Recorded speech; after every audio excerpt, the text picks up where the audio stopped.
Okay, so in this video, now we're going to add our angle pin. Now before we do that, to make things a little easier to see, I'm going to go to my attributes icon in the navigation bar, and I'm going to go to transparency in the dynamic icon bar, set my transparency to a value of 3 perhaps. And what this will let us do is see what we're doing a little bit easier. Okay, I'm going to switch back to my cavity core opening plane, and now I'm going to insert my component. Maybe we'll do this on layer 7. So layer 7 is going to be my angle pin. Okay, so from here, again, we'll go to side elements, and now we're going to go to angle pin. Here I'm going to select the face of the slide to locate my pin off of. So I'm going to select this face here. Now I'm going to choose constraints. I could choose, a point if you want, but I'm going to constrain it actually. From this edge to this edge. And by selecting a parallel edge on the opposite side, it's going to automatically center it on the component. Now I'm going to come from this edge, and I'm going to say, let's go back 3/4 of an inch. Maybe that's not enough. Let's go 1 inch. Okay? And now I'm going to say 15 degrees.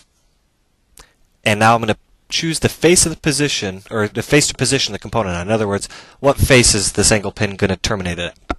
Right here. So I'm going to left click, and up's going to pop my window. I'm going to go to DME inch, and I'm going to do a search for a pin, and we're good to go. And now you can see that the pin has been placed. Now, at this point, I'm going to hit quit. I'm going to look straight at it. And let's look here. You see this little red dot? That's calculating the stroke correctly from the right spot down here. However, where's our radius on this? Well, maybe we want to go add a radius. Let's go add a fillet. Let's say 1/4 of an inch. And now it's calculating off the 1/4 inch radius there. Okay, so you can come back and you can add your radius as you want, unless you choose a standard out of the library that already has the full radius. But here, we don't have any clearance, so let's maybe go add some clearance. So I'm going to go to my management icon, and I'm going to go to create clearance. And here, the default is 15th thou. I'm going to say, you know what? I want a 32nd per side. And here, I'm going to put my cursor right over the pin, hold my left button down, and while holding the left button, tap my right. And there you can see I've selected the drilling on my slide carrier. And now I'm just going to hit OK. Now you can see the clearance that's been created, and you can even see that this dot has been moved to the extremum point on the cleared hole. Now another popular thing to do would be to break that edge with some kind of fillet, so let's go ahead and do that as well. Put a nice big blend in, top and bottom, why not? And now the hooking point has moved to the tangent point automatically. So at this point, now we can finish our angle pin.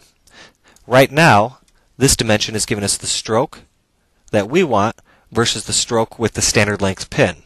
It's too far away. So I'm going to go to my angle pin functions, and I'm going to go to modify an angle pin, select the pin.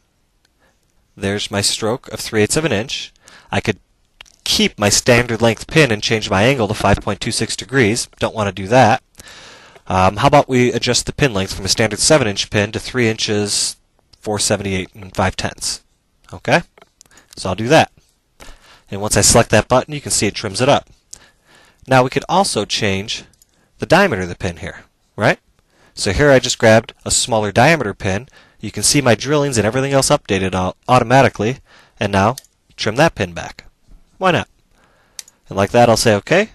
And now my angle pin is complete.